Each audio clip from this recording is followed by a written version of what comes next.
and welcome back to my channel. My name is Trisha, and today on The Aspiring Home Cook, I'm going to show you a quick and easy recipe that uses simple pantry ingredients to make a beautiful, luscious black-eyed beans curry. I was absolutely blown away by how delicious this turned out. This is not my typical recipe, and someday I will share that one with you too. But for now, let's get on with this recipe. Today I'm using locally sourced dried black-eyed beans, and today I'm going to be using 1 cup of these dried beans. At this point, it may not look like it's too much in there, but you will easily get about 4 to 5 hearty servings using this 1 cup of beans. We're going to start off by just rinsing them with some fresh water. So I just added some water at room temperature. I'm just going to give these beans a little shake through, discard that water, and repeat this process a couple of times.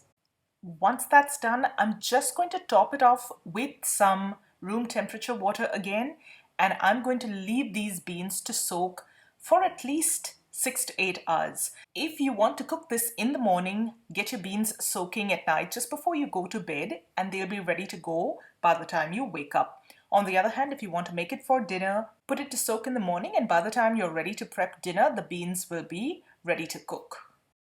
I let the beans soak overnight, and here's what I'm left with. You can see how they've swelled up and increased in volume. Now I'm going to drain all of that water out and pass it through some fresh tap water. Drain that water out as well. And we're ready to start cooking. I'm using my stovetop pressure cooker over here. Now, if any of you are interested, the pressure cooker that I'm using here is a WMF pressure cooker. If you've got an Instant Pot, you can use that as well. If you don't have either of those, you can just bring these beans to boil in a large pot with sufficient water and cook them on the stovetop till they're tender. This pressure cooker, however, saves me so much time. My beans will be ready in 10 to 15 minutes tops. And you really can't go wrong with a time-saving option like that. All right, so I'm going to add some water here. I've put in enough water to cover the beans by about 1.5 inches.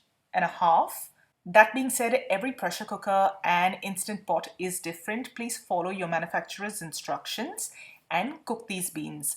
I'm going to season this with a little salt.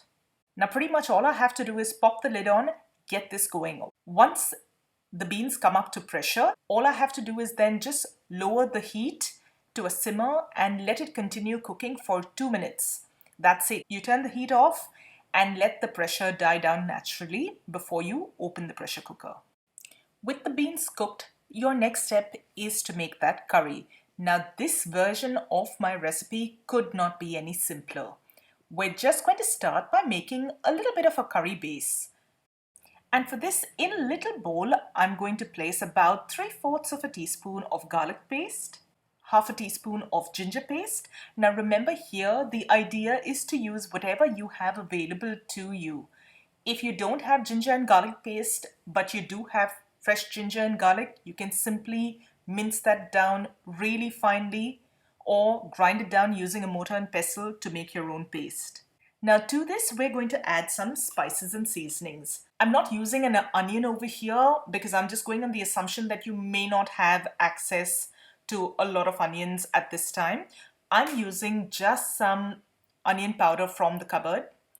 I'm going to start with about a teaspoon of that onion powder, about 1/3 of a teaspoon of turmeric powder, somewhere between 1/2 to 3/4 of a teaspoon of red chili powder. This is a Kashmiri chili powder, which is vibrant in color but is very mild.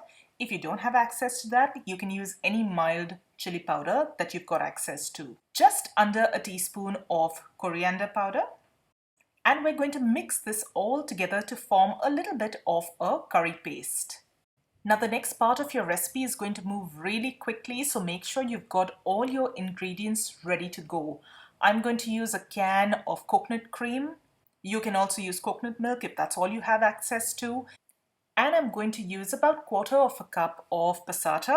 You can use tomato puree or replace that with some canned tomatoes, depending on what you have available. Now to get the curry cooking, I'm simply going to warm a large pot on some medium-high heat. Into this, I'm going to place about a tablespoon of coconut oil. To this, I'm going to add my curry paste. At this stage, remember you've got to work quickly because you don't want those spices to burn. We're just going to stir everything around in that oil just to gently heat it through. If you find that the pan's too hot, simply lift it off the heat and let the spices cook off in a little bit of residual heat before you put it back on. So we're going to stir this around, let it cook for about 10 to 15 seconds. Most of the spices have roasted off and really don't need that much time. I'm going to quickly add my passata. You can also use tomato puree or canned tomatoes. I've used a 1/4 cup of passata here. Stir everything through really well. At this stage, I'm going to use a little bit of that cooking liquid from boiling the beans. This is just going to deglaze the pan and prevent the spices from burning. And you're going to let this cook through. You'll notice that that moisture evaporates really fast as well. And what you're left with is something that looks like a nice, beautiful, luscious curry base. At this point, we're ready to add our coconut. I'm using a can of store-bought coconut cream. If all you have is coconut milk, you can go ahead and use a can of coconut milk to replace the coconut cream. It's all about using whatever you've got on hand to make this curry.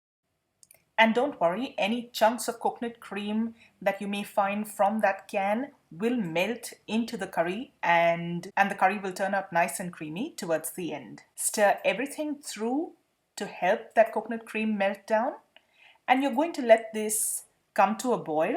Once the curry comes to a boil, at this point I'm going to add a little salt to season the curry. I've waited to this point because that liquid that we use to deglaze the pan will also have some amount of salt from when we cooked the beans.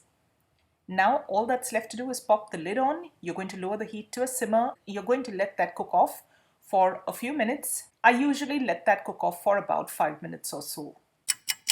And you're now ready to add the beans into that curry. So in go the cooked beans.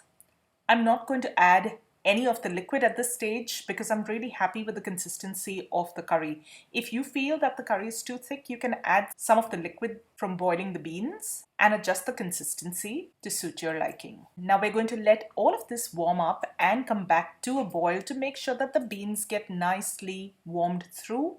And this will also help your curry thicken a little bit. Once you're happy with the consistency of your curry, turn the heat off. I find that as the curry rests, it does tend to get a little thicker. So keep that in mind when you're deciding on the consistency you'd like. Your curry is ready. I'm serving this up alongside some rice to make a simple yet hearty and warming meal in itself. This is a beautiful curry that turns out nice and creamy and delicious and just uses your pantry and cupboard ingredients. Personally, I'm really happy with a meal like this. If you'd like to take this up one notch, you can serve it with either some Indian pickles or some pickled onions. If you haven't seen my recipe on how to make quick pickled onions, I'll link that video so that you can have a look at that as well. But in itself, it makes for a delicious meal. Now, at times like this, when our resources in the kitchen are scarce, this kind of a recipe proves really handy. And guys, that's my recipe for a quick and easy black-eyed beans curry. I hope you enjoyed today's video. If you did, don't forget to give this video a thumbs up and share it with family and friends that you think might enjoy it too. And if you've tried this recipe, leave me a comment. Let me know what you thought about it. I absolutely love hearing from you guys. Now, if you haven't done so already, please subscribe to my channel. And once you do, click on that little bell icon so that you get notified every time I upload a new video. I've got lots of pantry staple recipes coming up, so stay tuned for those. And thank you so much for joining me today. I'm going to see you really soon with another delicious recipe. So till then, take care, stay safe, bye.